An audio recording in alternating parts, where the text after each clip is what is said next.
Hello, my dear friends. Welcome back to my channel Studies. Today I am going to take your class 9 English Beehive book, The Lake Isle of Innisfree. So, friends, this poem is very interesting and this is written by W.B. Yeats. I will explain you in Hindi as well as in English. So, friends, just close your eyes for a moment and imagine you are standing on a busy road full of cars, noise, and dust. Suddenly, you think of a quiet place. A lake, green trees, bird flying, bees buzzing, water gently touching the shores.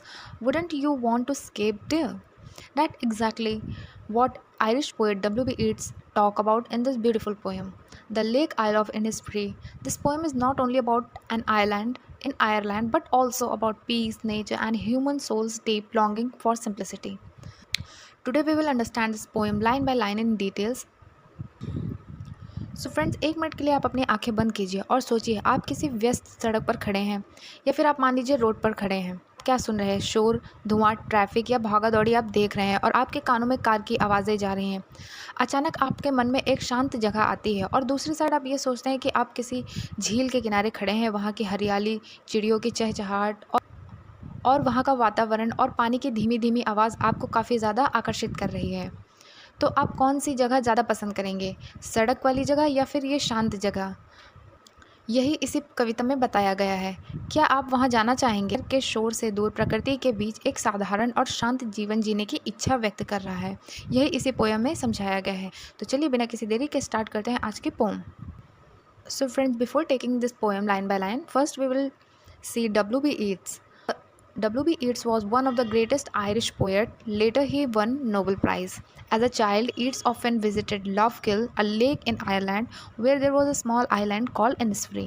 The beauty of that island stayed in his memory. Later, when he lived in the busy city of London, he often remembered this place and longed to go back. The poem expresses his wish to leave city life and live peacefully in nature.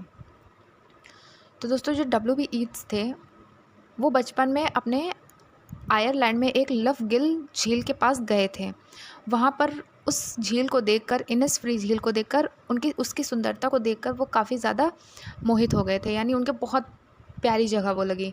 और जहाँ पे वो अभी रहते थे London में, वो London काफ़ी व्यस्त जगह थी। तो वहाँ से और यहाँ जो इनिसफ्री आइलैंड है, इसको देखकर उन्होंने कंपैरिजन किया। जहाँ पर उनको सबसे ज़्यादा शांति मिली वो थी इनिसफ्री आइलैंड। तो उसी के बारे में इस पोएम में उन्होंने बताया है। So friends, let's begin the poem line by line. I will arise and go now and go to Innisfree, and a small cabin built there of a clay and wattles made. 9 bean rows will I have there, a hive for the honeybee, and live alone in the bee lord glad. So friends, in this poem, the first line, the poet decided to leave his current life and go to Innisfree, a small peaceful island in Ireland. जो कवि हैं W.B. Yeats, वो ये कहते हैं कि वह सुबह उठकर इनिसफ्री द्वीप पर जाना चाहते हैं। मतलब कि इनिसफ्री जो द्वीप, मतलब कि जो आइलैंड है वो कहाँ पर है? आयरलैंड में। अराइज एंड गो से उसका दृढ़ निश्चय झलकता है। मतलब कि अराइज एंड गो मतलब अब तो मुझे जाना ही है। Second line, and a small cabin build there of a clay and wattles made, means he want to build a simple hut made of clay and wattles. या वैटल्स का means होता है woven sticks. It shows his desire to live humble in natural life. वहाँ पर वह मिट्टी और लकड़ी यानी कि बाँस की टहनियों से छोटी छोटी झोपड़ी बनाएगा। साधारण और प्रकृति के पास जीवन जीने की इच्छा वो जो है व्यक्त करता है। थर्ड लाइन है, 9 bean rows will I have there, a hive for the honeybee, means he will grow beans in 9 rows and keep a beehive for honey. This represent a life of self-sufficiency and harmony with nature. वहाँ पर वह 9 कतारों में same का मतलब होता है beans, जो आप लोग बीन्स सब्जियों में खाते हैं वो बीन्स लगाएगा और मधुमक्खियों के लिए एक छत्ता रखेगा। यहाँ आत्मनिर्भर और सरल जीवन जीने का प्रतीक दिखाया जा रहा है। And live alone in the bee loud glade, to live in quite open space.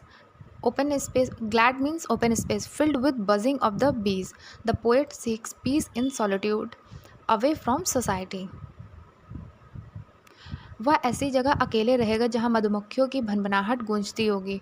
यहाँ शांति और एकांत का अनुभव होगा। तो इन 4 लाइनों में कवि ने यही बताया है कि पहले तो वो इनिसफ्री द्वीप पर जाएगा।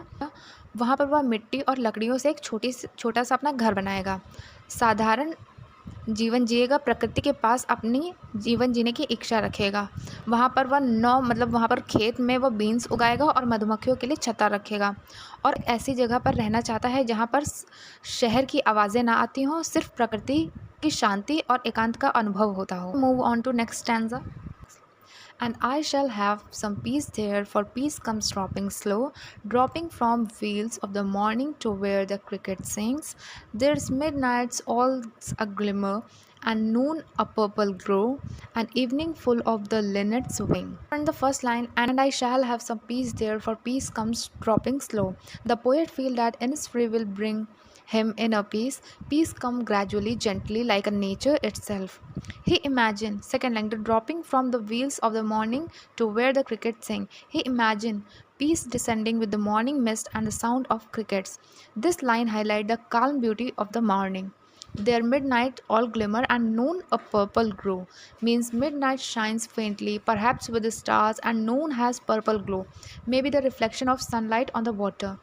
These are magical images of different time of the days. And line second stanza ka last line, an evening full of the linnet swings, mean in the evening the sky is filled with birds, linnet flyings, nature is alive and vibrant, giving him joy. कि कवि को विश्वास है कि वह उसे सच्ची वहाँ इनिसफ्री आइलैंड पे उसे सच्ची शांति मिलेगी। शांति धीरे धीरे और स्वाभाविक रूप से आएगी, एकदम से तो आपका माइंड शांत हो नहीं जाएगा, धीरे धीरे ही आता है। सुबह की धुंध से लेकर झिंगुरों की आवाज़ तक उसे शांति मिलेगी। क्रिकेट का मतलब होता है, क्रिकेट का मतलब क्रिकेट बल्ले वाला क्रिकेट नहीं, क्रिकेट का यहाँ पे मीन है झिंगुर। झिंगुर की मतलब जो रात में आवाज़ आपने सुनी होगी, उन कीड़ों की जो आवाज़ होती है वो जो प्रकृति में आती है, उस आवाज़ की यहाँ पर बात की जा रही है। सुबह की धुंध से लेकर झिंगुरों की आवाज़ तक उसे शांति मिलेगी, यानी सुबह की ताजगी और प्राकृतिक ध्वनियाँ उसे सुकून देंगी। वहाँ आधी रात सितारों से चमकती होगी और दोपहर में बैंगनी सी चमक, सूरज की रोशनी जो जल पर असर करती है वो बैंगनी हो जाती है। यह प्रकृति की जादुई छवि है जो कवि अपना बता रहा है। शाम की चिड़िया यानी कि लिनेट एक बर्ड है, अपने पंख फैलाए आकाश में उड़ती होगी, यानी हर समय प्रकृति का सौंदर्य वहाँ देखने को मिलेगा। Now moving to the last stanza. I will arise and go now, for always night and day I hear lake water lapping with low sounds by the shore. While I stand on the roadway or on the pavement grey, I hear it in the deep heart's core. Here the poet want to tell, the poet repeat his resolve to leave. His longing for Innisfree is constant day and night. Even when far away, he can hear in his imagination the gentle lapping of water at the lake edge. Nature's call him back. He contrasts the noisy, dull city life, grey pavement, with the beauty of Innisfree. He feels out of place in the city. I hear in the deep heart's core means the sound of Innisfree lake. The sound of Innisfree's lake remain within him, deep in his heart. It is a deep longing for peace and natural life. तो दोस्तों आखिरी stanza में जो W.B. Yeats है वो यही कहते हैं, वो दोबारा से चीज़ों को दोहराते हैं, कहते हैं वह अब ज़रूर जाएंगे। उनका यह सपना दिन रात उसके मन में रहता है। वह कल्पना करता है कि झील के किनारे पानी की धीमी धीमी लहरों की आवाज़ सुन रहा है, जो कि उसे काफ़ी ज़्यादा आकर्षित कर रही हैं, यानी अट्रैक्ट कर रही हैं। जब वह शहर की सड़क या फुटपाथ पर खड़ा होता है तब उसे यह आवाज़ सुनाई देती है। यहाँ शहर की नीरस और भीड़ भाड़ ज़िंदगी का जिक्र है, यानी कि जो आपकी सेकेंड लास्ट स्टैंजा की लाइन है, while I stand on the roadway और on the pavement grey. The pavement grey जो बोला गया है वो सड़क या फुटपाथ का जो वहाँ का शोर शराबा है उसे बोला गया है। यहाँ शहर की नीरस भीड़ भाड़ ज़िंदगी का ही जिक्र हुआ है, ठीक है। वह कहता है यह झील की ध्वनि उसके दिल की गहराइयों तक गूंजती है, यानी उसका मन हमेशा प्रकृति के पास खिंचता है क्योंकि उसे प्रकृति से बहुत ज़्यादा प्यार है। If I will compile this poem, the poet was tired of the city life dreams of going to Innisfree, a peaceful island. He imagined building a small hut, growing beans and keeping bees. The natural surrounding, birds, bees, lake, water, morning mist, glowing noon, starry night will give him peace and happiness. Even when he is in the city, he hears the call of nature in his heart. The poem reflects a deep longing for simplicity, solitude and harmony with nature. So friends, अगर इस पूरी poem को हम लोग summarise करें तो जो कवि हैं कि जो W.B. Yeats हैं वो शहर के शोरगुल और भागदौड़ से थक चुका है। उसका मन इनिस्फ्री द्वीप की ओर खिंचता है, मतलब वो वहाँ जाना चाहता है, जहाँ वो एक अपनी छोटी सी दुनिया बनाना चाहता है। छोटी सी दुनिया का मतलब है छोटी सी झोपड़ी, वहाँ पर वो जाएगा, वो बीन्स उगाएगा, मधुमक्खियों को पालेगा।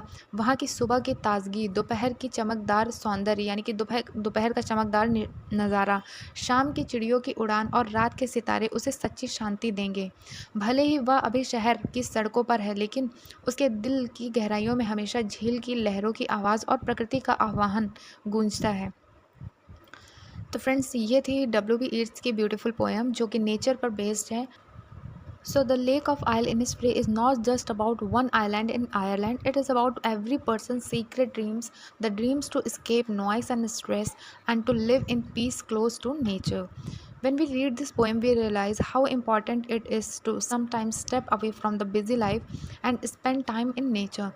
Because just like it, we too carry the sound of peace in the deep heart of nature. So friends, that's all for today. Friends, if you like the explanation, please subscribe our channel for more videos. Thanks for watching.